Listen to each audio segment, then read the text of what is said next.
नमस्कार दोस्तों, स्वागत है आप सभी का मेरे YouTube चैनल ज्ञान सिंह पर। मेरा नाम है आर्यन तुलसेफ और मैं सॉफ्टवेयर बनाता हूँ। तो गाइस, इस वीडियो में हम लोग बात करने वाले हैं टेराफॉर्म कॉन्फ़िगरेशन लैंग्वेज के बारे में। बेसिकली सिंपल वर्ड में बोलूँ तो टेराफॉर्म लैंग्वेज के बारे में हम लोग बात करने वाले हैं इस वीडियो में। और प्लेलिस्ट का लिंक चाहिए तो आप डिस्क्रिप्शन चेक कर सकते हैं या फिर ऊपर आई बटन पर भी क्लिक कर सकते हैं। तो फिर वीडियो में आगे बढ़ते हैं। तो गाइस, सबसे पहले देखते हैं टेराफॉर्म का वर्क फ्लो। ये बहुत ही इंपॉर्टेंट चीज़ है क्योंकि बिकॉज किसी भी लैंग्वेज को सीखने से पहले हमको उसका वर्क फ्लो समझना चाहिए। तो टेराफॉर्म का वर्क फ्लो कुछ इस टाइप है। जैसे कि जो पहला जो फेज होता है टेराफॉर्म का वो होता है इनिट फेज, जिसमें कि हम लोग जो इंफ्रास्ट्रक्चर है उसको लिखते हैं, उसको राइट करते हैं और टेराफॉर्म की फाइल्स में, ठीक है ना। फिर उसके बाद का जो फेज होता है वो होता है प्लान फेज। प्लान फेज में क्या होता है, टेराफॉर्म जो हमने इंफ्रास्ट्रक्चर जो कोड किया, जो हमने इंफ्रास्ट्रक्चर लिखा हुआ है टेराफॉर्म फाइल्स में, उसको टेराफॉर्म एक प्लान फाइल में कन्वर्ट कर देता है। जैसे कि आप बेसिकली मान लीजिए पाइथन को, या फिर पाइथन तो नहीं, जावा को जब हम लोग कंपाइल करते हैं तो एक जावा सी नाम से फाइल बन जाती है, ठीक है ना। पता नहीं मुझे अभी बनती है या नहीं, बिकॉज जावा बहुत साल पहले करी थी मैंने, है ना। तो कंपाइल करते हैं, जावा सी नाम से फाइल बन जाती है।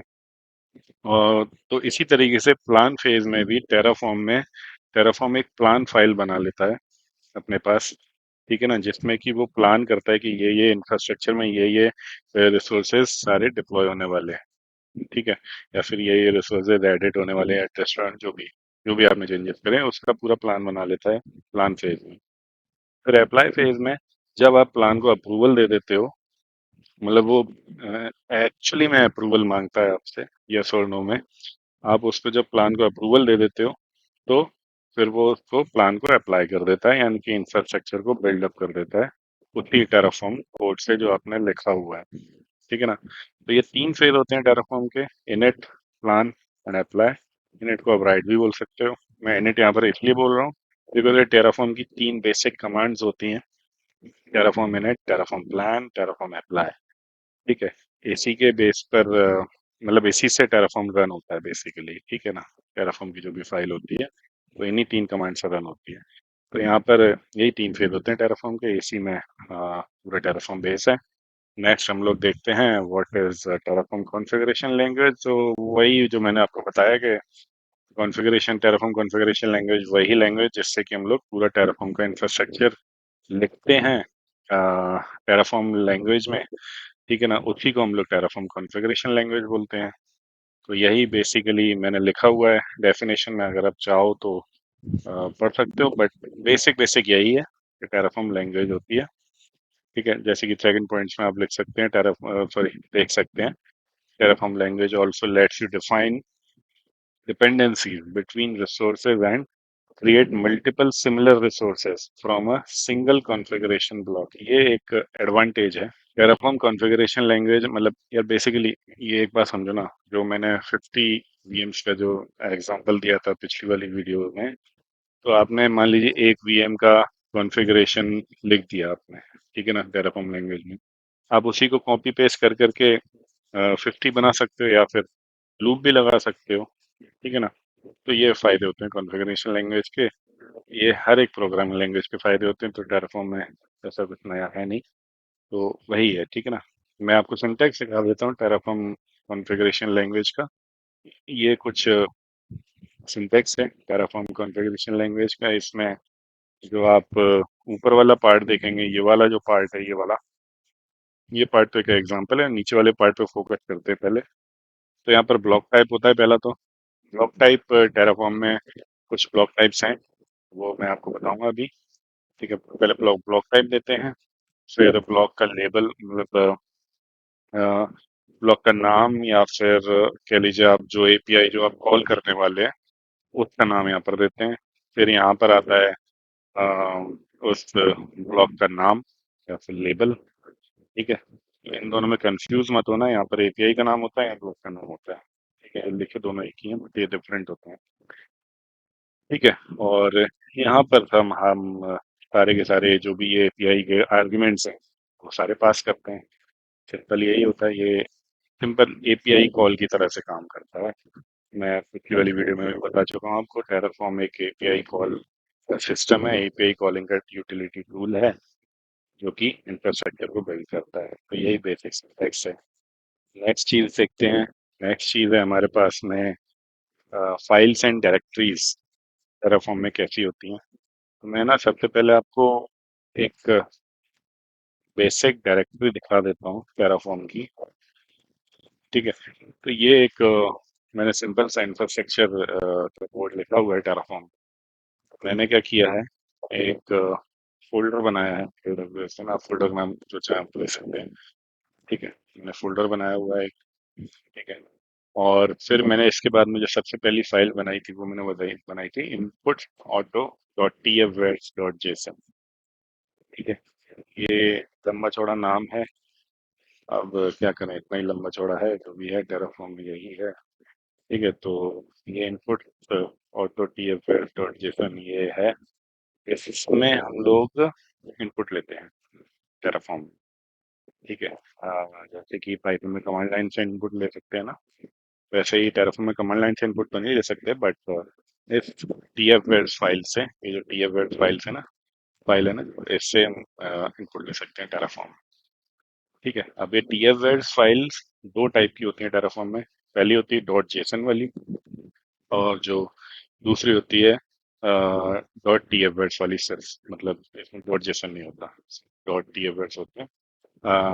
अगर मतलब मैं अगर दूसरी फाइल आपको बताऊं, दूसरी फाइल का टाइप, तो आप सिंपल ये input dot sorry input dot T F लिख सकते हैं। ठीक है।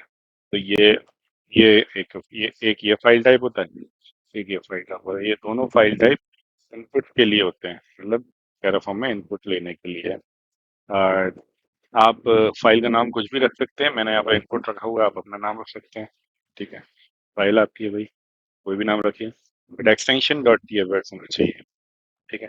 तभी वो एज इनपुट मानी जाएगी। ठीक है। तो ये दो टाइप की फाइल होती हैं। ठीक है। मैं इसको डिलीट कर देता हूँ just for further configuration, no further confusion. ठीक है। तो ये एक फाइल टाइप होती है, मतलब ये इनपुट के लिए होती है। ठीक है। मैंने पहले ये फाइल क्रिएट करी थी। दूसरी फाइल मैंने क्रिएट करी थी ये वेरिएबल्स डॉट टी एफ की। ठीक है ना। वेरिएबल्स डॉट टी एफ में हम लोग सारे के सारे जो भी हमारे वेरिएबल्स होते हैं उनको डिफाइन करते हैं। ठीक है। अ, फिलहाल आप अभी मोटा मोटा यही समझिए कि वेरिएबल्स और टीएम में हम लोग वेरिएबल्स डिफाइन करते हैं। ठीक है। और प्रोवाइडर डॉट टीएफ में हम लोग प्रोवाइडर की डेफिनेशन देते हैं, मतलब कि हम कौन सा क्लाउड प्रोवाइडर के लिए इंफ्रास्ट्रक्चर लिख रहे हैं। ठीक है। मैंने यहाँ पर AWS के लिए लिखा हुआ है। ठीक है। तो आप मतलब आप जो भी क्लाउड प्रोवाइडर का यूज करना चाहें वो आप यहाँ पर डेफिनेशन दे सकते हो क्लाउड प्रोवाइडर की। ठीक है। तो मैंने AWS का दिया हुआ है यहाँ पर। फिर प्रोवाइडर डॉट टी एफ है, और ये मेन डॉट टी एफ है। मेन डॉट टी एफ में मैंने यहाँ पर इंफ्रास्ट्रक्चर का कोड लिखा हुआ है। मैंने सिंपल एक AMI फैच करी थी। ठीक है। AMI मैंने AMI की डिटेल निकाली थी मैंने। ठीक है। और ये मैंने कोड अनकमेंट कर देता हूँ मैं इसको। ठीक है। तो ये मैंने ये इंफ्रास्ट्रक्चर कोड लिखा हुआ था सिंपल। मैंने AMI फैच करी थी यहाँ पर मैंने एक VPC क्रिएट किया था AWS में। और VPC की CIDR रेंज, साइडर रेंज जिसको बोलते हैं, वो मैंने यहाँ पर दे दी थी। तो साइडर रेंज ये इनपुट में मैंने दी हुई है। ठीक है। तो यहाँ से इसने ये साइडर रेंज उठा ली थी, ये वेर डॉट साइडर रेंज। ये जो वेर डॉट साइडर रेंज है ना, ये वेर मतलब वेरिएबल, और साइडर रेंज मैंने वेरिएबल डॉट टी एफ में देखो ये डिफाइन किया हुआ है यहाँ पर। ये साइडर रेंज डिफाइन किया हुआ है। टाइप है इसका स्ट्रिंग, डिस्क्रिप्शन में आप कुछ भी डाल सकते हो। ठीक है। तो ये मैंने डिफाइन किया हुआ है। और वही जो मैंने जो वेरिएबल यहाँ पर डिफाइन किया हुआ है ना, सॉरी, यहाँ पर जो वेरिएबल डिफाइन किया हुआ है ना, ये साइडर रेंज वाला, ये मैंने यहाँ पर इनपुट डॉट ये वर्ड्स में दिया हुआ है, ये साइडर रेंज। ठीक है। और इसी को मैं यहाँ मेन में यूज कर रहा हूँ, sider range, where dot sider range. Where dot sider range अगर मैं करूँगा तो ये ये वाली वैल्यू मेरे को दे देगा। ठीक है, और ये वैल्यू मैं इसमें आर्गुमेंट में पास कर रहा हूँ। ये AWS VPC की API मैंने कॉल करी हुई है। ये एग्जाम्पल मैंने लिखा हुआ है, आप कुछ भी डाल सकते हैं। मैं यहाँ पर मान लो मेन डाल दूँ। ठीक है, मेन नहीं पसंद आ रहा तो मैं अपना नाम डाल देता हूँ। ठीक है, मेरा नाम भी नहीं पसंद आ रहा तो VPC1 डाल देता हूँ। ठीक है, तो जो भी आप डालना चाहें वो यहाँ पे डाल सकते हैं। तो ये तो सिंपल इंफ्रास्ट्रक्चर कोड था। ठीक है, बस यही फाइल्स मैंने क्रिएट करी है। एक तो ये फाइल है, एक ये फाइल है, एक ये फाइल है, एक ये फाइल। ठीक है, बाकी जो ये फाइल है ना, ये वाली, ये स्टेट फाइल है, और ये है, और ये है। एक ये फोल्डर क्रिएट हो गया है। ये जो भी तामझाम है ना, ये टेराफॉर्म ने खुद से क्रिएट किया हुआ है, ये मैंने क्रिएट नहीं किया है। जब हम टेराफॉर्म इनिट कमांड जब देते हैं तो ये सारी की सारी, ये जो कैशे फाइल्स बोल सकते हैं आप इनको, ये जो कैशे फाइल्स हैं, ये सारी की सारी कैशे फाइल्स क्रिएट हो जाती है। ठीक है, ये स्टेट फाइल है। स्टेट फाइल कौन सी, ये वाली, ये स्टेट फाइल है। इसमें टेराफॉर्म जो इंफ्रास्ट्रक्चर का जो स्टेट है उसको मैनेज करता है, उसको लॉक करके रखता है। मतलब स्टेट फाइल के बारे में मैं पिछली वीडियो में शायद बता चुका हूँ। ठीक है, स्टेट फाइल मतलब टेराफॉर्म एक स्टेट सेव करके रखता है अपने पास इंफ्रास्ट्रक्चर का, फर्दर के इन फ्यूचर के लिए। फॉर एग्जांपल मान लीजिए ये AWS VP से मैंने क्रिएट किया हुआ है। ठीक है, मैंने यहाँ पर अभी साइडर रेंज जो डाली है, तो मैंने साइडर रेंज क्या डाली है, मैंने ये डाली है साइडर रेंज। ठीक है, अब फ्यूचर में मैं साइडर रेंज अगर अपने VPC की चेंज करता हूँ, ठीक है, तो टेराफॉर्म क्या करेगा, टेराफॉर्म अपने स्टेट फाइल में चेक करेगा। स्टेट फाइल में चेक करेगा कि पहले इंफ्रास्ट्रक्चर जो क्रिएट किया था पहले, वो कैसा क्रिएट किया था, मतलब उसमें क्या क्या चीज़ें थी, और उनकी कॉन्फ़िगरेशन क्या थी, और आर्गुमेंट क्या पास हुए, तो वो सारी चीज़ें यहाँ पर टेराफॉर्म देखेगा। ठीक है, और फिर वो देखेगा कि कोड में क्या चेंज हुआ है। ठीक है, इनपुट में चेंज हुआ है, जो भी चेंज हुआ है वो देखेगा, और उसी हिसाब से वो सारे इंफ्रास्ट्रक्चर में चेंजेस करेगा। मतलब कि वो VPC को डिलीट नहीं करेगा, वो VPC डिलीट नहीं करेगा, VPC को एडिट कर देगा। ठीक है, तो ये सारी भी चीज़ें हैं टेराफॉर्म के बारे में। फिलहाल हम लोग फाइल्स एंड डायरेक्टरीज के बारे में बात करें तो थोड़ा डिटेल में जाएंगे आगे आने वाली वीडियोस में। बट फिलहाल फाइल्स एंड डायरेक्टरीज ही देखते हैं टेराफॉर्म की। तो ये कुछ फाइल्स हैं, मेन, प्रोवाइडर, वेरिएबल और TFS। ठीक है, ये तीन चार फाइलें हैं टेराफॉर्म की, ये इंपॉर्टेंट होती हैं। ठीक है, अगर आप चाहें तो आप अलग अलग फाइल ना बना के एक ही फाइल में लिख दीजिए ये सारी चीज़ें। मतलब मैं ये जो है इसको कॉपी करके और मैं यहाँ पर मेन डॉट TF में डाल देता हूँ। ठीक है, और क्या डालूँ, और वेरिएबल भी डाल देता हूँ। ठीक है, वेरिएबल भी मैं यहाँ पर मेन डॉट TF में डाल देता हूँ। ठीक है, और क्या डालूँ, पर इतने डाल सकते हैं। ठीक है, TF वेर्स वाला नहीं डाल सकते हम लोग।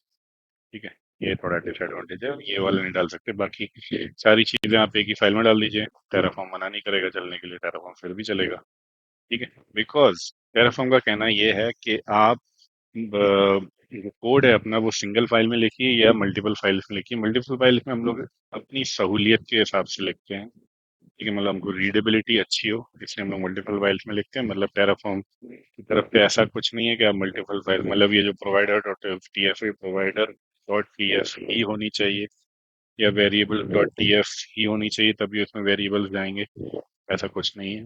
आप अपने नाम से लिख दीजिए इसको, ये प्रोवाइडर डॉट TF को अपने नाम से लिख दीजिए, मेन डॉट TF को अपने नाम से लिख दीजिए। कुछ नहीं करेगा टेराफॉर्म। ठीक है, इनपुट्स के नाम पे आप कुछ और लिख दीजिए, कोई मतलब नहीं है। ठीक है, उसका मतलब है कोड से, कोड कहाँ कहाँ लिखा होगा वो सारा का सारा कोड उठा लेता है। ठीक है, तो यही है फाइल्स एंड डायरेक्टरीज के बारे में। मैं कंट्रोल Z कर देता हूँ, मैंने कर दिया कंट्रोल Z। तो यही है फाइल्स एंड डायरेक्टरीज के बारे में टेराफॉर्म का।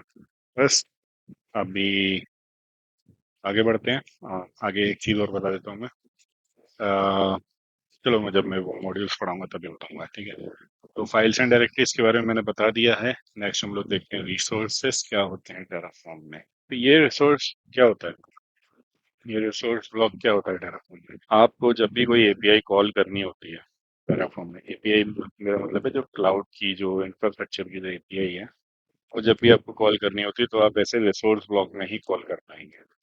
ठीक है, मतलब ये AWS VPC की एपीआई है। ये जो एपीआई है ना, आप ये टेराफॉर्म की जो ऑफिशियल वेबसाइट है उस पर चेक कर सकते हैं, जैसे मैं AWS में डालता हूँ। ठीक है, तो ये देखो, ये पहले ही लिंक आ गया टेराफॉर्म।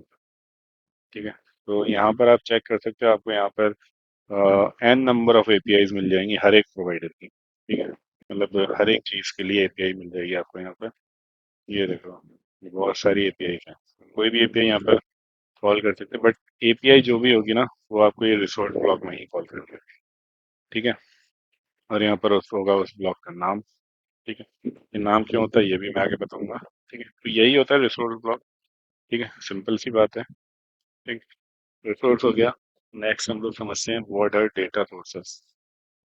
ठीक है, सभी डेटा सोर्सेस क्या होते हैं? फॉर एग्जाम्पल, मान लीजिए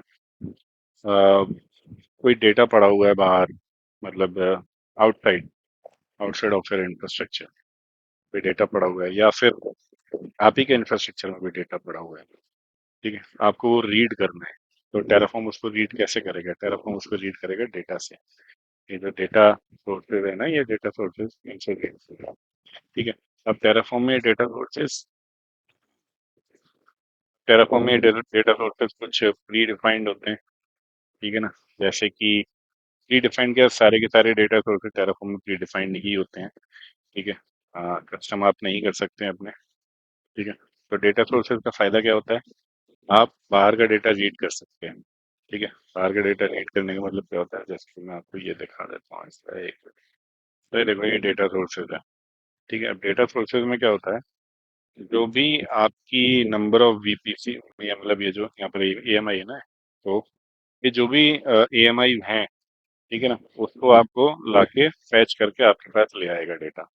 ठीक है, उसका डेटा फैच करके लेगा, आप किस बेस पर लेकर गए, जो आपको आप यहाँ पर आर्ग्यूमेंट्स देंगे या फिल्टर देंगे यहाँ पर। ठीक है, जो भी फिल्टर देंगे उसके बेस पर आपका डेटा फैच करके वो ले आएगा। अब डेटा सोर्सेज कुछ भी हो सकता है। स्टोरेज बकेट हो सकती है, लिस्ट ऑफ वीएम्स हो सकते हैं, लिस्ट ऑफ एएमआई तो मैंने यहाँ पर दे ही दिया, लिस्ट ऑफ वीपीसी भी हो सकते हैं। तो कई सारी चीज़ें हो सकती हैं। ठीक है, डेटा सोर्सेज। तो जो भी आपको डेटा सोर्स अगर रीड करना हो, मान लीजिए आपको पता करना हो कि मेरे जो इंफ्रास्ट्रक्चर है उस पर वीएम्स कितने हैं, तो आप डेटा सोर्स से रीड कर सकते हैं। ठीक है, आपको पता करना है मेरे इंफ्रास्ट्रक्चर में वीपीसीज कितने हैं, डेटा सोर्स से पता कर सकते हैं। लोड बैलेंसर कितने हैं, डेटा सोर्स से पता कर सकते हैं। ठीक है, मतलब कि आपको अपने इंफ्रास्ट्रक्चर पे कुछ भी पता करना है, या आउटसाइड ऑफ योर इंफ्रास्ट्रक्चर कुछ भी पता करना है, तो आप डेटा सोर्सेज से उसका डेटा फैच कर सकते हैं। ठीक है, but data sources predefined ही होते हैं टेराफॉर्म में। आप अपने हिसाब से कहीं से भी डेटा नहीं रीड कर सकते। है ना, अगर ऐसा होगा तो गड़बड़ हो जाएगी। ठीक है, तो ये डेटा सोर्सेज होते हैं। नेक्स्ट हम लोग देखते हैं आउटपुट वाला ब्लॉक। ठीक है, इसमें देख लेता हूँ क्या है। इसमें तो प्रोवाइडर वगैरह है।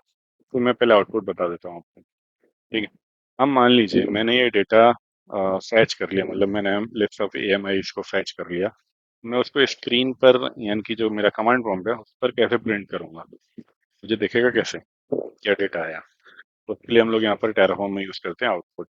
जो प्रिंट एफ कमांड होती है ना, प्रिंट एफ कमांड, या फिर प्रिंट कमांड जो होती है ना, प्रिंट स्क्रीन कमांड, या एसटीडी आउट कमांड जो होती है ना, वो यहाँ पर टेराफॉर्म में आउटपुट के नाम से है, ये आउटपुट। ठीक है ना, अब आउटपुट में यहाँ पर मैं कुछ भी डाल देता हूँ।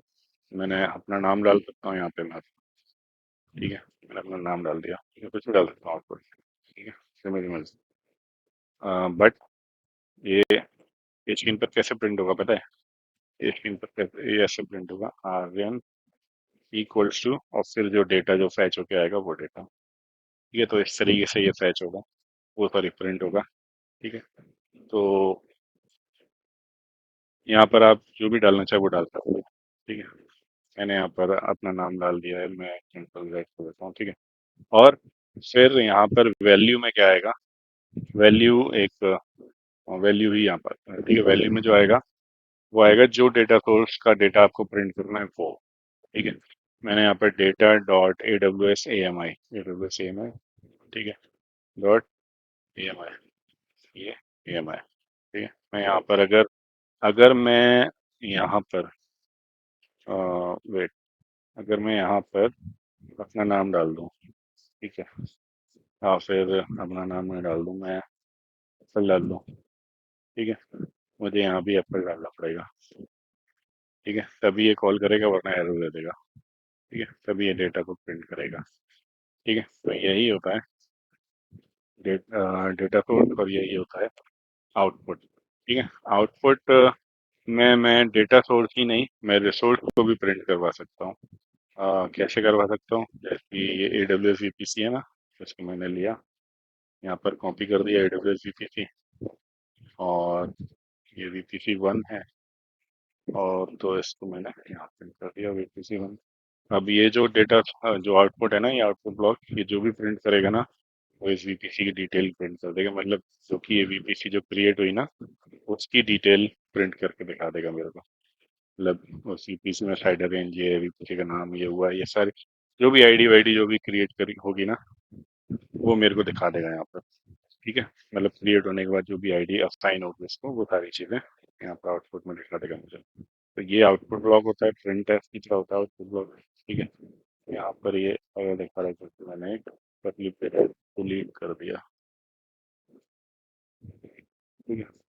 तो ये होता है output block, data block, resource block. ये तीन ब्लॉक बहुत इंपॉर्टेंट होते हैं, ठीक है, टेराफॉर्म में। नेक्स्ट ब्लॉक तो मैं आपको बता देता हूँ, प्रोवाइडर ब्लॉक। प्रोवाइडर ब्लॉक मैं आपको पहले ही बता चुका हूँ शायद, जिसमें प्रोवाइडर की इंफॉर्मेशन हम लोग सेव करते हैं, ठीक है। तो ये तो प्रोवाइडर ब्लॉक, और तो ऐसा कुछ इम्पोर्टेंट होता नहीं है। एक मॉड्यूल मैं आपको बता देता हूँ, मॉड्यूल, चलो मॉड्यूल मैं नेक्स्ट वीडियो में कवर करूंगा, अगर वीडियो, क्योंकि वीडियो बहुत ज़्यादा लंबा हो जाएगा नहीं तो, ठीक है। नेक्स्ट वीडियो हम लोग मॉड्यूल देखेंगे, और अगर आपको वीडियो अच्छी लगी हो तो प्लीज़ वीडियो को लाइक करिए, चैनल को सब्सक्राइब करिए, and thank you for watching. जय हिंद।